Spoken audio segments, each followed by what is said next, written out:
What is up, everybody? Welcome to another usual monthly video I do called the top 5 tips of the month, and we're going to be going over the top 5 tips for June, condensed little nuggets of advice and tips and things that are coming on to mention, which is going to be important, like compensation this month, like objectives, like we've got at the end of it the July 4th deals. We begin with compensation. That's a very important topic and point to start off on. We haven't had, at the point of recording this video, compensation. Now, by the time I get this video out, there could be compensation. I don't know. I cannot predict the future. But it is something very important to mention as to what will be preparation for things like July 4th deals, Eternity of Pain, and where people are up to with titles. So you might be very close to the next title. You may be Cavalier going into Thronebreaker. You may be Thronebreaker close to going into Paragon.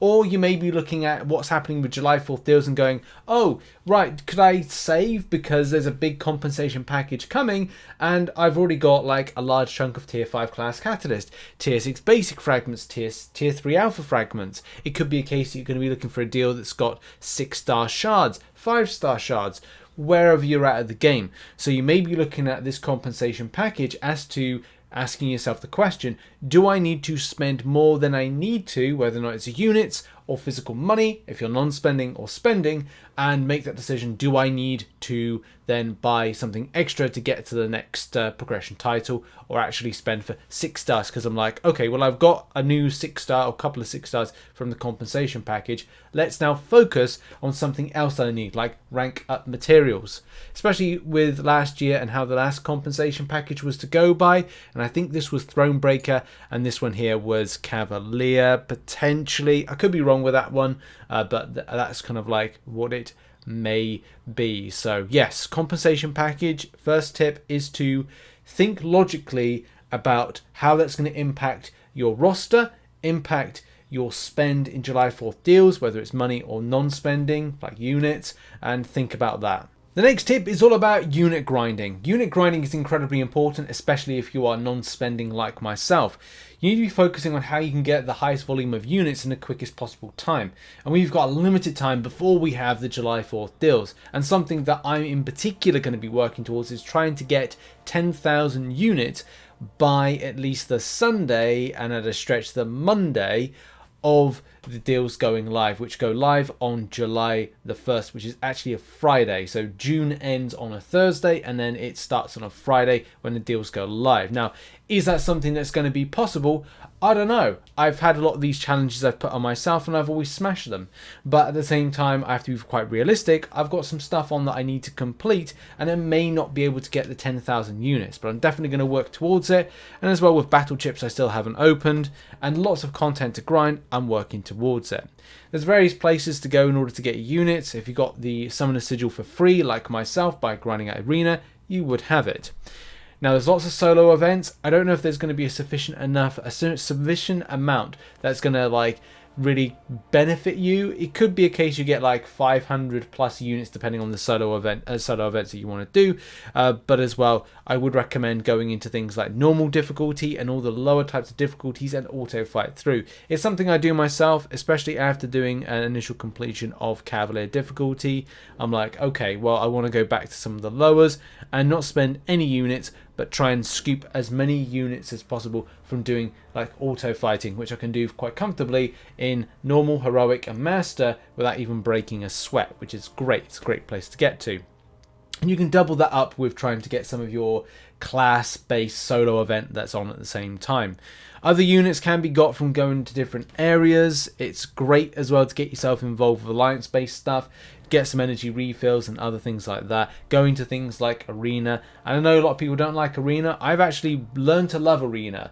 More so when I'm watching like a film or something, I've got it in the background, or I'm doing a special stream that's devoted to kind of like grabbing as many units as possible. But putting on a bit of music or kind of like, I don't know, putting on a podcast or putting on a film is great because then you're able to focus on your arena grind and take cares away.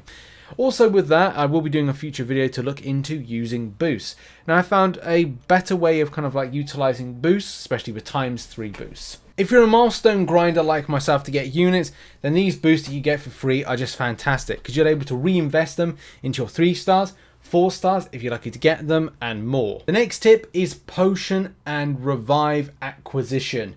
This is very important, especially with Eternity of Pain just dropping, and I think it's very important as well to like re-top up on your supply. Now, I always keep a great amount of supply that I can reuse. I've got some in my stash, but also I've got some nearing expiration, so it may be a case I might have to go to Eternity of Pain a little bit sooner than I kind of wanted to.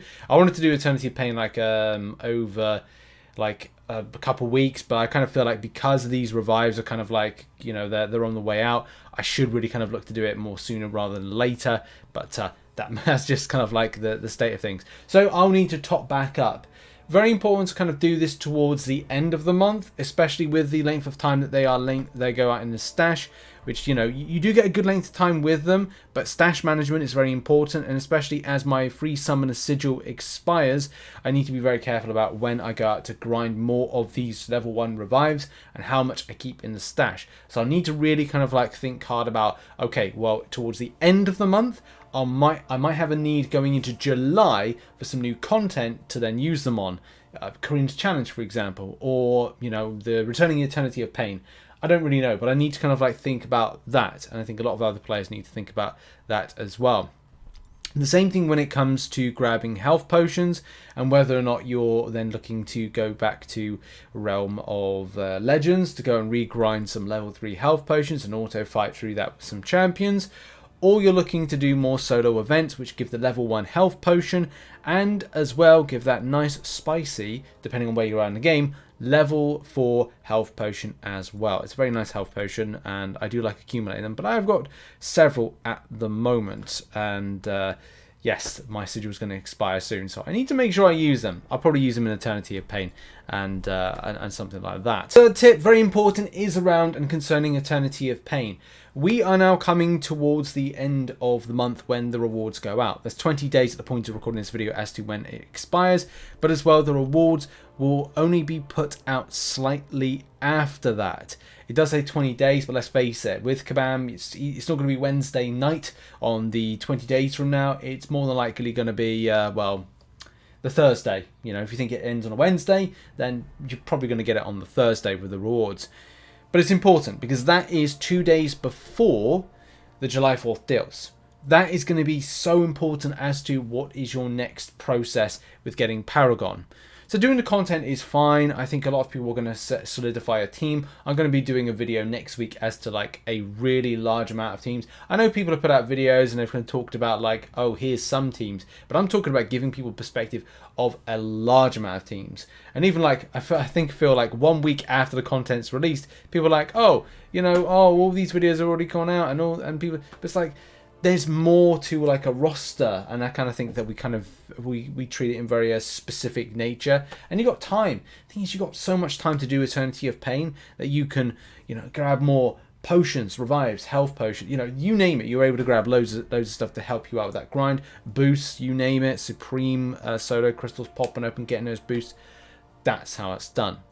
But the next thing with that, which is really important, is next titleage. So I'm in a current position where I've got one rank 4 6-star champion, and next week I'm more than likely going to be doing my King Groot as my next 6-star rank 4 champion, so I'll have 2 next week. But my third one is always a bit of a mystery because I'm still grinding for that, and I'm waiting for Kareem's Challenges to return back in the Revolution one to return back, so I can go out and then think about, okay, well, I've got to get into my Abyss grinding now, sadly, which is the thing I'm not looking forward to, but it might be important as to getting that final rank 4 6-star and kind of feeling accomplished. But there may be another way of doing it from the side quest, and also the kind of Eternity of Pain. That gives a volume of tier 6 basic and tier 3 alpha. Good. And I can only get a certain amount as being a Thronebreaker. But where's the last part of it going to come in? Well, it's either going to be July 4th deals, and there's something there for me, or there's not. So that's something that's important. Eternity of Pain bridges a gap as to where's your next progression, and in particular for those that are Thronebreaker looking to get Paragon. So really look at like how much more you are in deficit of your tier 6 basic, tier 3 alpha, as to what your Eternity of Pain is going to give out, what maybe the compensation might be, and what you're going to be focused on July 4th. So you've got time. preparation to smash at Eternity of Pain and think about the future when it comes to Tier 6 Basic and Tier 3 Alpha. And a final tip of the month is all about the side quest, the objectives, and the solo event. So as you know, if you've seen the video, I did a full kind of like breakdown on this for class and talent, which is a very easy thing to do depending on where you want to go in order to grind it. And the same thing when it comes to the objectives. And there's a lot of them, especially from a perspective of doing the week 1s, week 2s, week 3s, week 4s. I actually quite like this month because it's set up like really easy, really straightforward, and actually relatively fun. I'm enjoying myself so far with doing it, which is a nice thing to say.